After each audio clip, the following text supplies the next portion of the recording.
కొన్ని చోట్ల తగ్గి ఉండాలన్నారు, కొన్ని చోట్ల సమానంగా ఉండాలి. అద్భుతమైన పద్యాలండి మనకి తెలుగులో.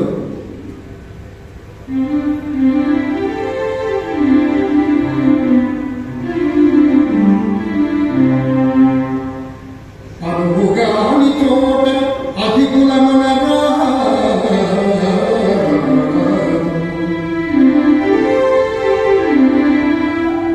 అనువుగాని చోట అధికులమనరా, కొంచెమై ఉండుటెల్ల కొదవుగా, కొండ అద్దమందు కొంచెమై ఉండదా, విశ్వద అభిరామ వినురవేమ.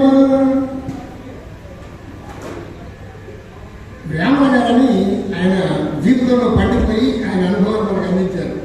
అనువుగాని చోట అధికులమన రాదు, కొంచెమై గుండుకెల్ల కొదవుగా, కొండ అద్దమందు కొంచెమై ఉండదా, విశ్వదా అభిరామ వినురవేమ.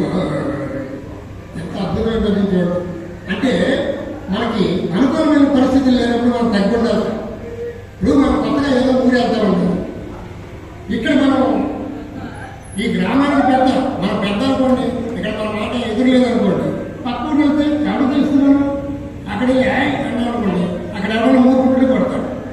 అంచేత అనువుగా చోట అధికులు అన్నారు. మేము అక్కడ మీరు చాలా గొప్ప అనక్కర్లేదే, తక్కువ ఉండడం తప్పేం లేదు. కొండ ఉంది, పెద్ద కొండ ఉంది. ఆ కొండకి వెళ్ళకుండా ఒక అద్దం పెడితే ఆ కొండ ఏం చేస్తుంది, ఈ అద్దంలో మనకు కనపడిపోతుంది. అద్దమేమో ఇంత ఉంటుంది, కొండేమో పెద్ద కొండ. ఈ అద్దంలో మనకి కొండంతా కనపడుతుంది. అంత పెద్ద కొండ ఇందులో తగ్గించుకుని కనపడుతుంది కదా. ఆ కొండ గొప్పదనం ఏమైనా పోయిందా? ఆ కొండ తెగదైపోయింది ఏమవుతుంది కదా.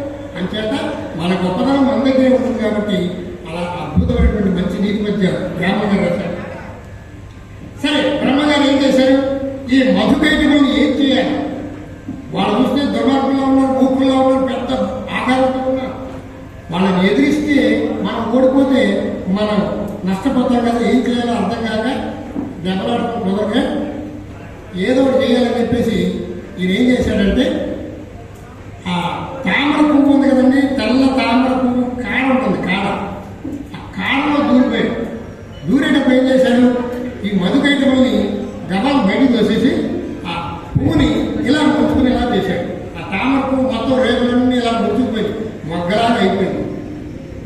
మొగ్గలాగా అయిపోయినప్పుడు ఏం చేశాడు, ఆ కాడలోంచి దూరి అసలు ఈ కాడ ఎక్కడ ఉందో, ఈ కాడ ఎక్కడ పుట్టిందో వెళ్ళిపోదామని చెప్పేసి కాడలో ప్రయాణం చేశాడు. ఈ మధుకైటకులు చూస్తూ ఉన్నారు.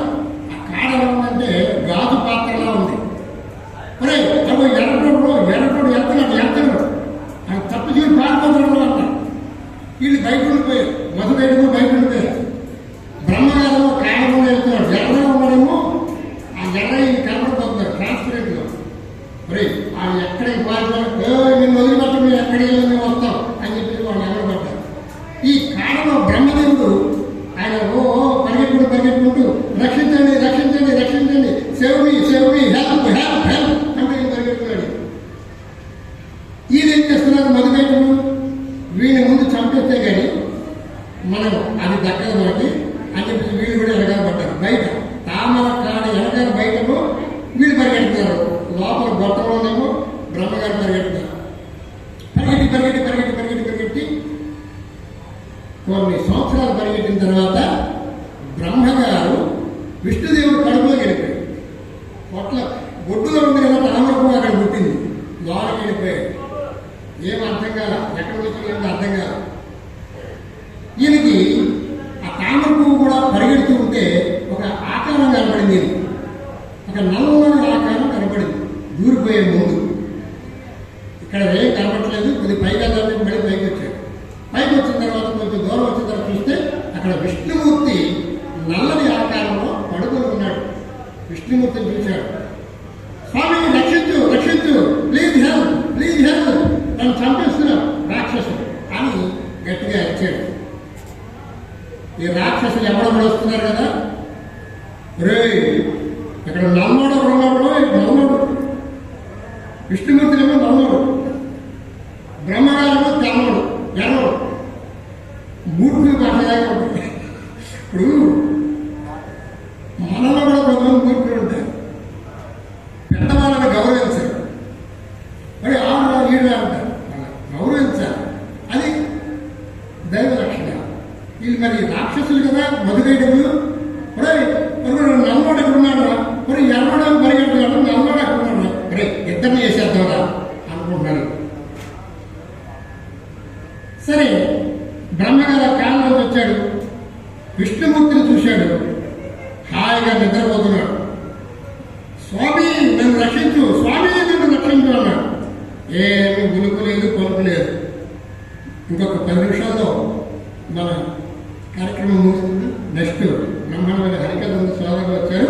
హరికథ కూడా మీరు చక్కగా వినండి. సరే, ఆ విష్ణుమూర్తిని స్వామి స్వామి ఓ అరుస్తున్నాడు బ్రహ్మ. ఆయన నిద్రపోతున్నాడు, గులుకు లేదు, పలుకు లేదు. ఎన్ని కేకలేసినా పలకట్లేదు. ఏమిటా నాయన అని తీక్షణంగా చూశాడు. ఆ విష్ణుమూర్తి మీద ఒక నల్లని ఛాయ, ఒక నల్లని నీడ అటు ఇటు కదలడం గమనించాడు బ్రహ్మదేవుడు. చూశాడు, పరీక్షలు చూశాడు. విష్ణుమూర్తి మీద ఆయనేమో పడుకున్నాడు, గాఢ నిద్రలో ఉన్నాడు, పిచ్చిలా పలకట్లేదు. ఆయన మీద ఏదో నల్లని ఛాయ ఏదో ఏర్పడుతుంది.